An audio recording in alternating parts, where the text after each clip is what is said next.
Hey, it's Joe Crump, and I'm doing a series on seller options. What are the seller options when they want to sell their property? What are every option that they've got? And this 8-part series tells you every option that they've got and helps you understand how it works and what the pros are and what the cons are. This option is video number 7, and option number 6 is they could sell it on a land contract if you choose to buy it that way. And I'm going to read you a little blurb on how that process works. A land contract is similar to Subject 2, but instead of us taking the property, we usually sell it to a third party. They make payments to you, and you continue to make your payments to the bank.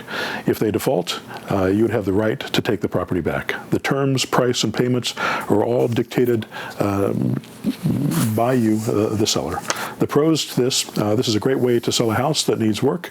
If you have a place that you can't fix up or get it habitable enough for a tenant, this is an excellent method for selling. And a lot of times we'll use this method if they have a property that's not habitable. Instead of doing a lease option, we'll do a land contract on it for that reason.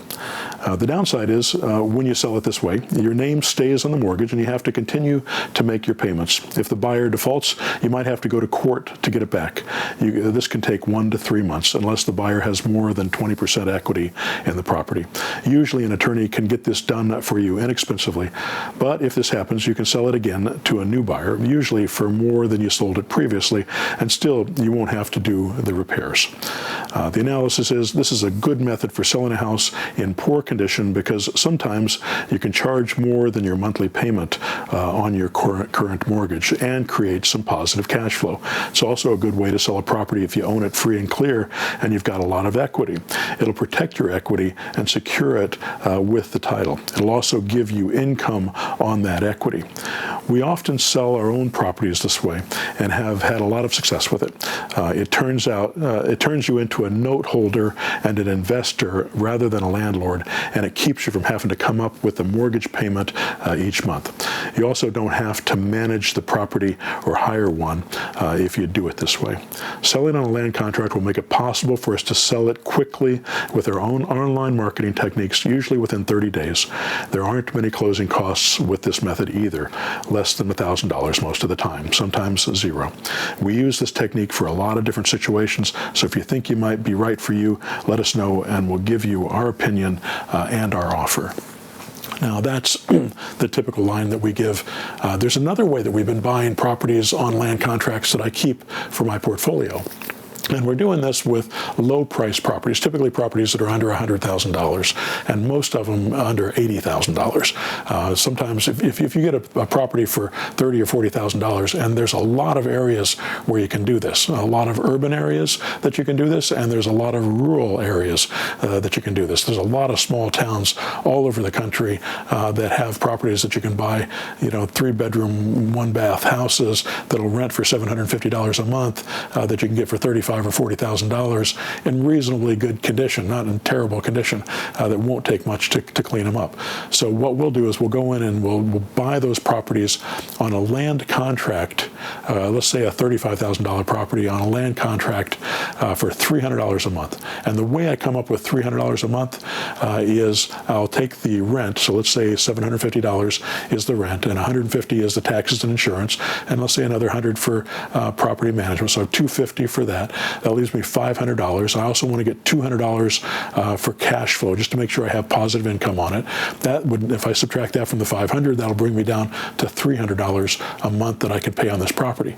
Then I take that $300 and I divide it into the $35,000, and that's typically about 7 years of payments at $300. Now, we don't pay interest on these. These are principal-only payments, which is wonderful, which means that every $300 we send to them, it means that we just made $300. We just took it off the price of that property. And it also means that those properties are paid off for, typically we're paying them off in 4 to 10 years, depending on the price of the property and how much income they've got. Plus, we're getting income on them during the time that we're holding them.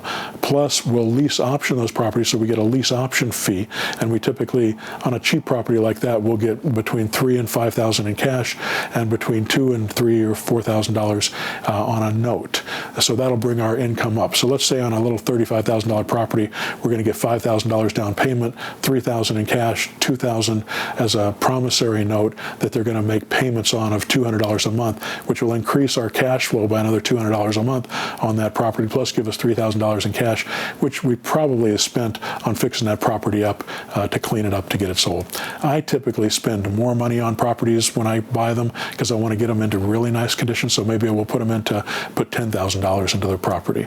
But I'll get that $3,000 back, and then we'll pay off that property in a few years. That return on that investment is very high because we didn't put any money down on this property. We didn't qualify for a loan on this property. All we're doing is we negotiated with the seller who has the equity, and typically they only do this if they own the property free and clear. And there's a lot of people that own properties that are cheap that they own them free and clear. You can't even get a mortgage under $40,000 these days. So anybody who's got a $30,000 property probably doesn't have a mortgage on that property. So those are good people to go after. And if you build a portfolio, if you buy 10 or 20 or 50 of these things, that's going to give you some pretty amazing income, and it's going to pay for itself, and you're going to have the entire income from it as soon as it's paid off in that 5 to 10 year period. Anyway, this is a great way to buy properties, and this is a good explanation of what that seller options, what options they have. So there's two different issues here.